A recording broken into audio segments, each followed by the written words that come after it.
Assalamualaikum warahmatullahi wabarakatuh. Terima kasih kepada penonton yang sudi melihat video ini. Pada hari ini saya akan sentuh mengenai media sosial.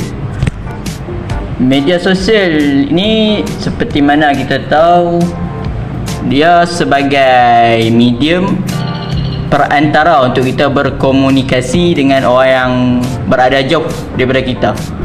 Antara platform yang popular lah dalam media sosial ni WhatsApp lah. Selain tu ada lagi Instagram, Facebook, Twitter, TikTok, dan macam-macam lagi yang pelbagai. Dalam media sosial ni ada perkara baik yang kita boleh ambil, ada perkara buruk yang kita kena jauhkan. Perkara baik dia macam mana? Contoh, dalam TikTok ada channel sejarah yang ringkas tapi padat.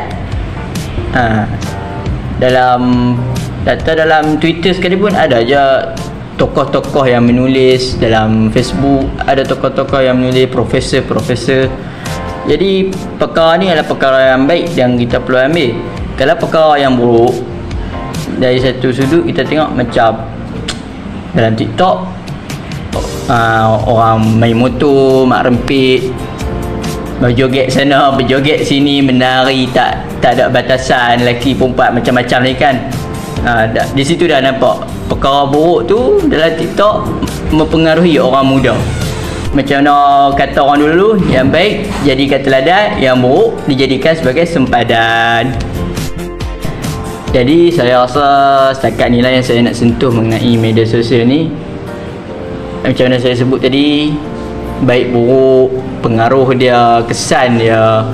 Jadi nasihat saya, berhati-hatilah dalam media sosial ni dan timbanglah baik buruk tu dengan akal yang sihat, dan yang mana elok kita ambil, yang mana tak elok tu kita jadikan sepadan. Dan akhir sekali, sebelum saya video ni habis, saksikanlah video yang akan datang selepas video saya ini. Malaysia terkenal dengan berbagai bangsa, dan setiap bangsa itu mempunyai identiti mereka sendiri. Antara contohnya melalui pakaian. Cheongsam untuk kaum Cina, sari untuk kaum India, baju Melayu, baju kurung untuk bangsa Melayu. What's up guys? Korang tahu tak, media sosial pada hari ini memberi impak yang sangat negatif kepada masyarakat, terutamanya dalam soal sumber fashion dan amalan gaya hidup anak muda. Betul ke bohong? Okey, jom. Tunggu jap. Korang nak bagaimana tu? Sebelum tu, media sosial ni mesti ada kebaikan dia juga kan? Okey, kalau ada, jom kita tengok. Media sosial terbahagi kepada 6 jenis, iaitu media sosial jejaring. Media sosial jejaring merupakan media yang paling popular. Kedua, jurnal online ataupun disebut blog.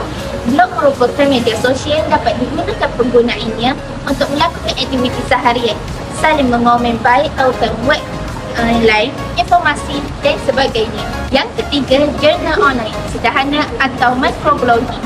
Tidak jauh perbezaannya dengan jurnal online ataupun blog. Microblogging adalah merupakan jenis media sosial yang memudahkan pengguna untuk menulis, menonjolkan dan menayangkan aktiviti. Yang keempat, media berkongsi. Media berkongsi ataupun disebut media sharing adalah merupakan jenis media yang memudahkan penggunaannya untuk berkongsi dokumen bermula dari fail, gambar, video, audio dan sebagainya. Yang kelima pula ialah penanda sosial. Penanda sosial ataupun disebut social bookmarking adalah media sosial yang dibuat untuk mengorganisasi, menyimpan, mengelola dan mencari informasi suatu berita secara atas tagihan. Dan yang terakhir ialah media wiki. Media sosial wiki ini adalah tapak yang di dalamnya dapat memuat hasil kolaborasi dari pengguna seperti kamus dan ensiklopedia. Wiki menimbulkan kepada pengguna tentang pengertian sejarah hingga rujukan buku atau tautan berkaitan dengan satu perkataan. Okey guys, itu adalah antara kebaikan media sosial. Sekarang, jom kita lihat kepada kesan media sosial ini kepada sumber fashion dan amalan gaya hidup anak muda. Ini adalah contoh kesan kepada sumber fashion. 이 단순한 감정들이 내겐 전부였나 봐. 언제쯤일까 다시 그때 마주 앉다면 눈을 보고 말할래요. 보고 싶었어요. 황홀했던 기억 속에 내 홀로 춤을 춰도 비견해 있잖아. Korang tahu tak? Gaya rambut tadi adalah bernama mullet. Mullet ini mula diperkenalkan pada tahun 1970-an oleh seorang artis yang bernama David Bowie yang berasal daripada Texas.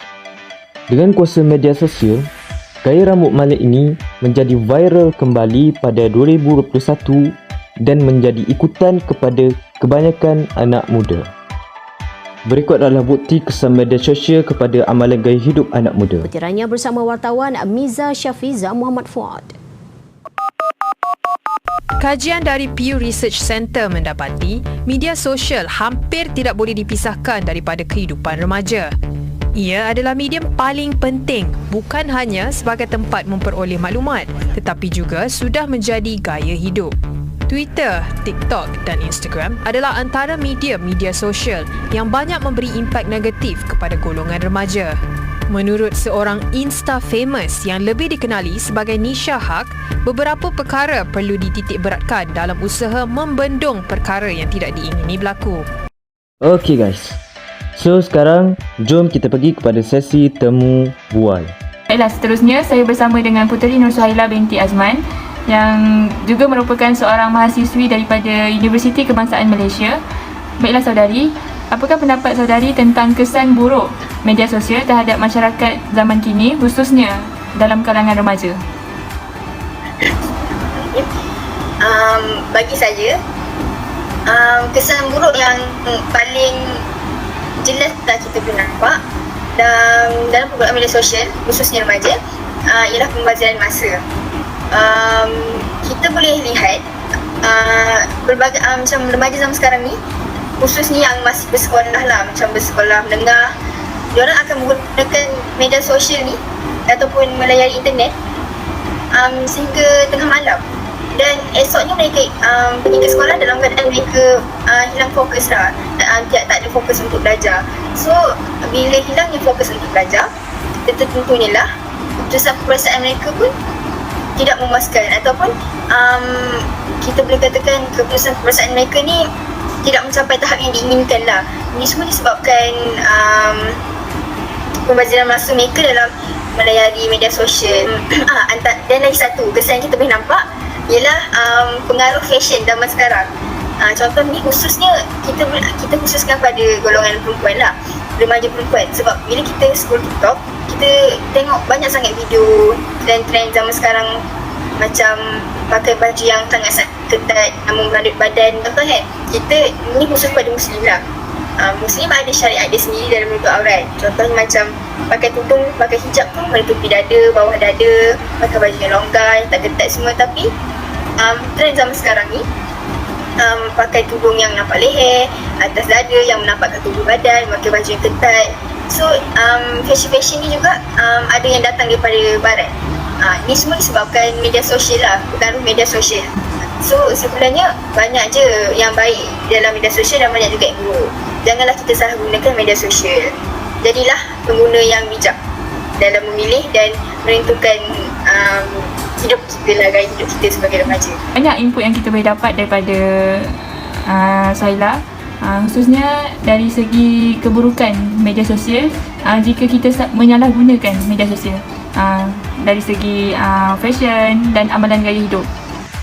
Okey, itu saja untuk video ini. Semoga bermanfaat. Sekian, terima kasih.